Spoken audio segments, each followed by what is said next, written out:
आप सभी को जय श्री श्याम। कैसे हैं आप? उम्मीद करते सब अच्छे होंगे।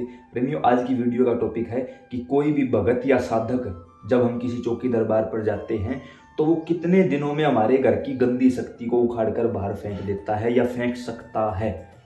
सबसे ज़्यादा यही सवाल आया है। भाई, हम इतने दिनों से किसी दरबार से जुड़े हैं, इतने दिनों से वहाँ जा रहे हैं, कोई आराम नहीं मिल रहा। तो ये सब चीज़ें होती क्या है, कैसे होती है, इस वीडियो में एक्सप्लेन करने की कोशिश करूँगा। बस एक ही शर्त है, एंड तक हमारे साथ चलना पड़ेगा। और कुछ नहीं करना, कोई लाइक सब्सक्राइब कमेंट कुछ नहीं, बकवास बंद करो, बस सुनो ध्यान से बैठ के। और कहूँगा पूरे परिवार के साथ बैठकर सुनो, क्योंकि इस समय हर व्यक्ति को इन चीज़ों की ज़रूरत है। कुछ मुझ जैसे लोग किसी न किसी तरीके से आप लोगों को झूठ बहका के और अपना उल्लू सिद्ध करने की कोशिश में लगे हुए ना, किसी के चक्कर में नहीं पड़ना। सबसे पहले तो कोई व्यक्ति किसी दरबार में कब जाता है? जब वो परेशान होता है। तो ये देखो कि परेशानी क्या है। कोई चौकी दरबार वाला नहीं बता सकता कि आप किस कारण परेशान हो, खुद को पता होता है कि मैं किस कारण परेशान हूँ। क्यों? सिंपल सी बात है। अगर मैं शराब पीता हूँ, मैं मांस खाता हूँ, मैं पराई बहन बेटियों के प्रति गलत नजर रखता हूँ, मैं कोई ना कोई गंदा काम करता हूँ, सिंपल सी बात है, कर्म का फल मिलेगा, ना मिले ऐसा हो ही नहीं सकता, बिल्कुल मिलेगा। तो वैसा ही रिजल्ट आपको देखना पड़ेगा। तो अब ये बताओ, जब आपने कोई किसी जीव को मार के भून के खाया है तो भाई क्या आपको ऐसा लगता है कि प्रकृति आपको माफ कर देगी? सवाल ही पैदा नहीं होता। अब कोई भी गुरु, कोई भी तांत्रिक, कोई भी साधक आपके इस कर्म को नहीं काट सकता, क्योंकि आपको भोगना पड़ेगा। आपने गलती की है, बचने का सिर्फ एक ही रास्ता है, भगवान की शरण, वो भी सच्चे दिल से। मोहि कपट छल छिद्र न भावा, भगवान ने कहा है ना। बस सिंपल सी बात है। यहाँ पर भी एक थोड़ी सी अलग कहानी है कि महिलाएं तो ये सब नहीं करती, फिर उन्हें हाँ हो जाती है घर में, जैसे भूत प्रेत की परेशानी हो जाती है। कई बार घर के पितर ही प्रेत योनि में चले जाते हैं, घर के पितरों के साथ मलिनता चल पड़ती है, तो वो हमें परेशान करने लग जाती है। उस कारण हमें मजबूरी में किसी भगत के पास, चौकी पर, दरबार पर जाना पड़ता है, ताकि ये पता चल सके कम से कम समय में कि हमारे घर में वास्तविक परेशानी है क्या। लगभग 100 में से 90 घरों में खुद के पितरों की परेशानी है भाई, बाकी कोई नहीं है। क्यों? अब अगर किसी बच्चे से पूछ लिया जाए कि तेरी पीढ़ी के तीसरे दादा का नाम बता, लिख कर देता हूं, उसको नहीं पता होगा। गलती उसकी नहीं, उसके माँ बाप की है, उन्होंने कभी उसको बताया ही नहीं। उस बच्चे से अगर पूछ लिया जाए कुल देवी कौन है, कुल देवता कौन है, पितर कौन है, उसको नहीं पता। आप लोगों से पूछ लिया जाए कि आपके पितर कौन है, नहीं हमारे माता पिता जीवित हैं, हम क्या करेंगे। तो यानी उन लोगों को ये लगता है कि तुम्हारे माता पिता पितर हैं।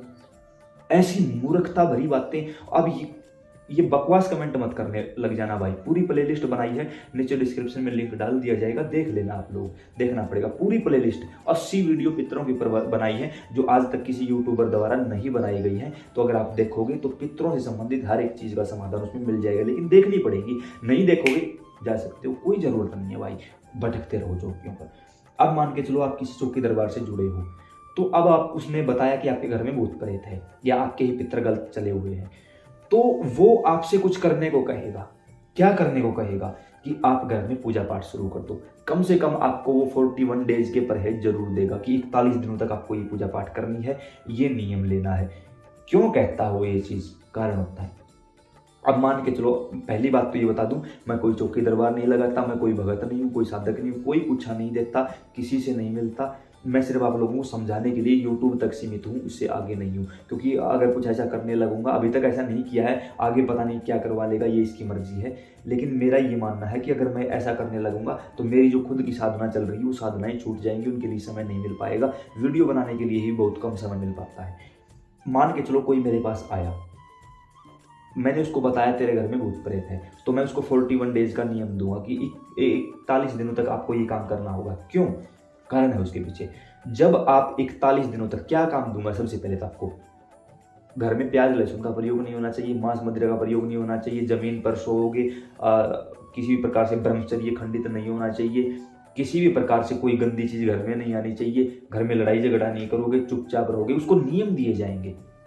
उस नियम से होगा क्या? जब वो 41 दिनों तक इन नियमों का पालन करेगा तो उसके शरीर में, उसके घर में शुद्धि होगी, शुद्धता आएगी। उसके साथ कोई ना कोई मंत्र दूंगा, कोई ना कोई सरसों दे दूंगा, अभिमंत्रित की हुई भभूति दे दूंगा।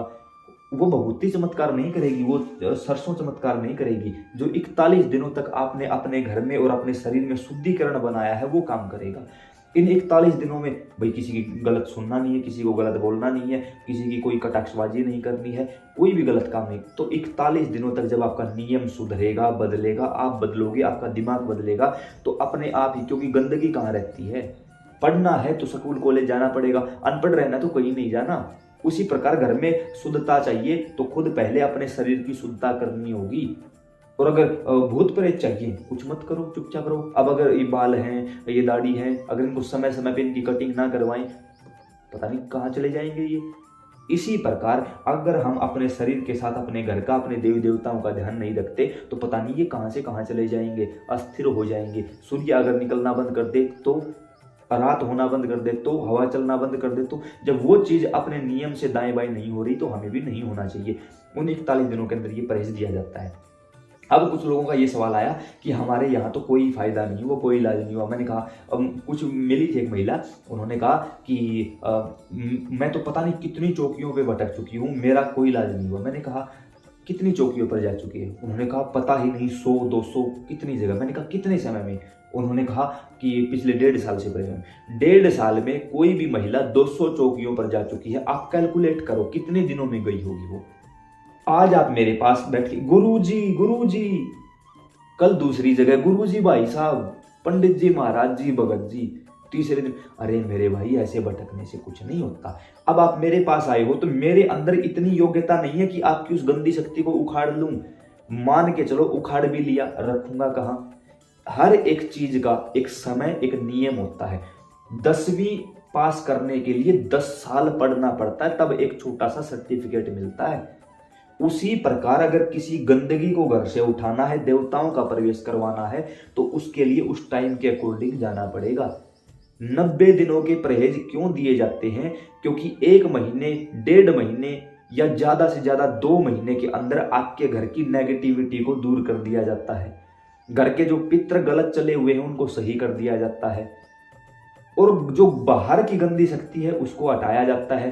किसी ने मारण क्रिया की है तो उसका प्रभाव कम किया जाता है। किसके द्वारा? जो सरसों आपको दी जाती है ना अभिमंत्रित करके, ये मंत्रों द्वारा सिद्ध होती है। जब आप घर में डालते हो तो मान के चलो मुझसे लेके गए हो तो मेरी जितनी भी शक्तियां हैं वो आपके घर में एक्टिवेट हो जाएंगी। कुछ लोगों ने, चलो ये बात नहीं बताऊंगा फिर सभी करने लग जाओगे, छोड़ो इस बात को। जब कोई भी साधक व्यक्ति के पास आप जाते हो तो वो आपका नाम पता सब कुछ पूछता है आपसे। क्यों पूछता है?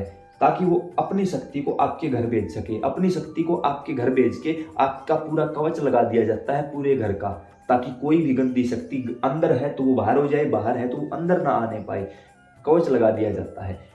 फिर आपको नियम दिए जाते हैं। काम तो शुरू के 1.5-2 महीने में हो ही जाता है, उसके बावजूद एक्स्ट्रा नियम क्यों दिया जाता है? ताकि आप खुद से पूजा पाठ में अपना मन लगा सको, तन लगा सको और धन लगा सको। खुद के ही घर में, किसी बाहर के नहीं, खुद के ही घर में। जब किसी भी गंदी चीज को बाहर फेंका है तो अच्छी चीज का भी तो प्रवेश करवाना पड़ेगा। 2 महीने में तो किसी गंदी चीज को उखाड़ दिया गया है। बचा जो 1 महीना था 90 दिनों का, उसमें आपके देवी देवताओं को, आपके पितरों को शुद्ध करके आपके घर में प्रवेश करवाया जाता है। इसलिए वो ज्यादा समय देते हैं। सिंपल भाषा में एक ही बात बताऊंगा कि जिस चौकी दरबार से जुड़े हो वहां जुड़े रहो। कम से कम देखो, परेशानी के ऊपर भी बात होती है। अब किसी ने आपके ऊपर टारगेट करके कोई मारण क्रिया कर रखी है तो उसको हटाने में समय लगेगा, कम से कम 1 साल का समय, कम से कम बताया है 1 साल का समय। और आप 2 दिन में ही चाहते हो कोई आपकी चीज को उठा के अपने पास रख ले। क्यों? दुकान लगाऊंगा मैं उनकी कि हाँ तेरा भूत, तेरा प्रेत, तेरी चुड़ैल दे दे, मैं यहाँ सजा के रखूंगा इनको, दुकान लगानी है मुझे। नहीं भाई, आपके घर की चीज आप ही दूर करोगे। हम जैसे लोग सिर्फ आप लोगों को रास्ता दिखा सकते हैं और उसी रास्ते पर चलना आपको पड़ेगा। सारा काम आपसे करवाया जाता है। हाँ, कोई भगत साधक ये बोले मैं सब कुछ कर दूंगा, बस तुझे कुछ नहीं करना, सिंपल सी बात है, वो झूठ बोल रहा है, उसको कुछ नहीं पता, कुछ नहीं आता जाता। वो आप लोगों को बरगलाने के चक्कर में है। फालतू चक्कर में मत पड़ो। लगे कि कोई व्यक्ति आपके साथ कुछ गलत कर रहा है तो उसको अपना गुरु बना लो, बोल दो उसको कि हम आपको गुरु बनाना चाहते हैं, फिर वो आपके साथ गलत नहीं कर सकता। फिर उसको ये लग जाएगा यार इसने तो मुझे गुरु बना दिया, अब मैं इसके साथ गलती कैसे कर सकता हूँ। क्योंकि अगर कोई गुरु शिष्य के साथ गलत करेगा तो उसकी शक्तियां तुरंत प्रभाव से लौट जाएंगी, बंधन लग जाएगा उसकी शक्तियों का। तो उसको गुरु बना लो, सिंपल सी बात है। लेकिन जो चौकी दरबार लगाता हो उसको, ये नहीं एक गुरु बना लिया, दूसरा गुरु बना लिया, तीसरा। मेरे पास ऐसे हजारों लोग आते फोन करते, गुरु जी श्री चरणों में प्रणाम। ना भाई, तेरी आवाज में ही गलत फहमी छुपी हुई है। क्योंकि जैसे ही आप लोग फोन करते हो ना, फोन उठाते ही तुरंत प्रभाव से पता चल जाता है कि आप लोग क्या बोलने वाले हो और कहाँ तक कितने पानी में हो। सारा दिन जब इन बकवास लोगों की बकवास बातें सुनता हूँ ना, तो हंसी आती है कि यार देखो कैसे ये लोग किसी और को नहीं, अपने आप को धोखा दे रहे हैं। और एक व्यक्ति ने तो मुझे बताया, गुरुजी 7 गुरु बना चुका हूं लेकिन अभी तक मेरा उद्धार करने वाला कोई गुरु पैदा नहीं हुआ। तो मैंने कहा भाई 8वां मुझे गुरुजी क्यों बोल रहा है? तो मेरी औकात नहीं है मैं तेरा उद्धार कर दूं ना भाई, मैं कोई गुरु नहीं हूं, कोई भगत नहीं हूं। तो ऐसे मूर्ख और पाखंडी लोग मिल जाते हैं जो या तो चौकी दरबार को, हाँ है चौकी दरबार लगाने वाले भी जो गलत काम करते हैं, नाजायज पैसा लेते हैं, गलत नजर रखते हैं बिल्कुल हैं, मानता हूं। लेकिन 100 में से 30% ही है, 70% अच्छे लोग हैं। लेकिन हम उनके अकॉर्डिंग काम नहीं करते, जो बताया गया उस पर विश्वास नहीं है, 4 दिनों में आराम चाहिए, वो भी बताएंगे तो घर पे नहीं किया जाएगा वो काम। परीक्षा लेने के लिए आते हैं ज्यादातर लोग। तो बताओ भाई क्या जवाब दूं उनको? हटाओ इन चीजों को। तो उम्मीद करता हूँ जानकारी आपको पसंद आई होगी, समझ आई होगी। तो जितनी पुरानी बीमारी है ठीक होने में उतना ही समय लेती है। धैर्य रखिए, एक दरबार से जुड़े रहिए। कोई गलत करने का संकेत मिले तो उसको गुरु बना दो, वो फिर आपके साथ गलत नहीं करेगा। बिल्कुल ही लगे कि यहाँ से तो अब कुछ नहीं हो सकता, 2-2.5 साल हो चुके हैं, कोई काम नहीं निकला, छोड़ दो उसको, फिर छोड़ दो उसको। ठीक है। जय श्री श्याम।